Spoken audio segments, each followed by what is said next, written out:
Update है कि भारत में बांग्लादेशियों और रोहिंग्याओं की घुसपैठ पर लगाम लगाने के लिए सरकार अब एक्शन मोड में है।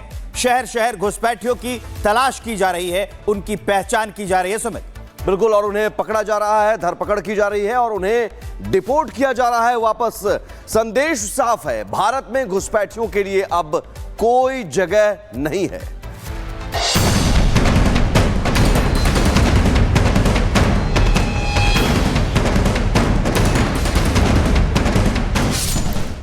दिल्ली, उत्तर प्रदेश, बिहार, झारखंड, पश्चिम बंगाल, हरियाणा, महाराष्ट्र, कर्नाटक। भारत के ये वो राज्य हैं जो बांग्लादेशी और रोहिंग्या घुसपैठ से त्रस्त हैं। बांग्लादेशी घुसपैठियों के कारण कई इलाके की डेमोग्राफी तक बदल गई है। आपराधिक वारदात में भी बांग्लादेशी और रोहिंग्या भी शामिल होने की खबरें सामने आती रहती हैं। ऐसे में अब घुसपैठियों को देश से बाहर निकालने और घुसपैठ पर लगाम लगाने के लिए सरकार ने कमर कस ली है। मैसेज लाउड एंड क्लियर है, अब घुसपैठियों की खैर नहीं। हालांकि घुसपैठियों को बाहर करने का काम जारी है, लेकिन प्रशासन और सरकार इसे अब एक मिशन के तौर पर ले रहे हैं। यही कारण है कि प्रशासन के एक्शन मोड में आते ही घुसपैठियों में हड़कंप मचा है और कई जगहों से घुसपैठिए पकड़े भी जा रहे हैं। राजधानी दिल्ली में भी घुसपैठियों के खिलाफ एक्शन जारी है। राज्यपाल के निर्देश के बाद अब घुसपैठियों को उनके बिल से निकालने के लिए स्पेशल ड्राइव चलाया जा रहा है। दिल्ली पुलिस का घुसपैठ के खिलाफ ये ड्राइव आज भी देखने को मिलेगा। दरअसल पुलिस से बचने के लिए घुसपैठिए अपना नाम और पहचान बदल लेते हैं। पिछले दिनों ऐसे भी मामले सामने आए जिसमें पुलिस से बचने के लिए कुछ घुसपैठियों ने अपना सेक्स तक चेंज करवा लिया।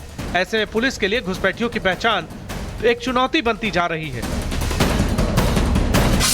यूपी में भी घुसपैठियों का ठिकाना बनता ही जा रहा है। बरेली में एसएसपी के नेतृत्व में घुसपैठियों के खिलाफ विशेष अभियान चलाया गया। रेलवे स्टेशन से लेकर शहर के तमाम गलियों, झोपड़पट्टियों से बाहरी लोगों की पहचान की गई, उनका सत्यापन किया गया। संदिग्ध लोगों की लिस्ट भी बनाई जा रही है, उनके डॉक्यूमेंट चेक किए जा रहे हैं। सरकार के निर्देश पर पुलिस का यह अभियान 15 दिनों तक जारी रहने वाला है।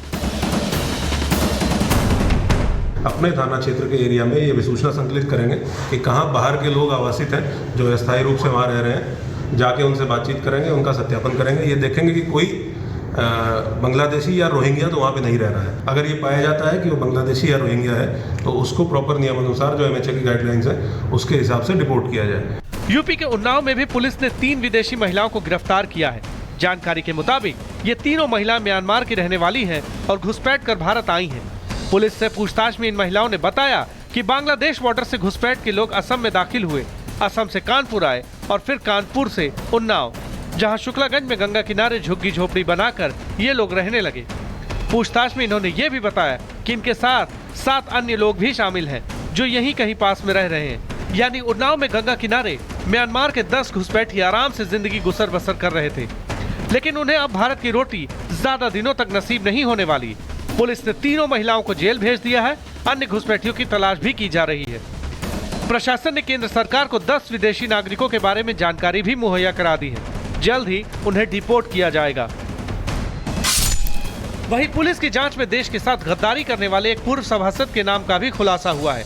पुलिस सूत्रों के मुताबिक पूर्व सभासद शहजादे ने इन सभी घुसपैठियों को उन्नाव में रहने के लिए फर्जी आधार कार्ड समेत तमाम सरकारी दस्तावेज उपलब्ध कराए। पुलिस अब शहजादे की तलाश में लगी हुई है। मणिपुर में घुसपैठ का आतंक है और इस मुद्दे को लेकर यहाँ के पूर्व मुख्यमंत्री बीरेन्द्र सिंह ने राज्यपाल ए.के. भल्ला से मुलाकात भी की।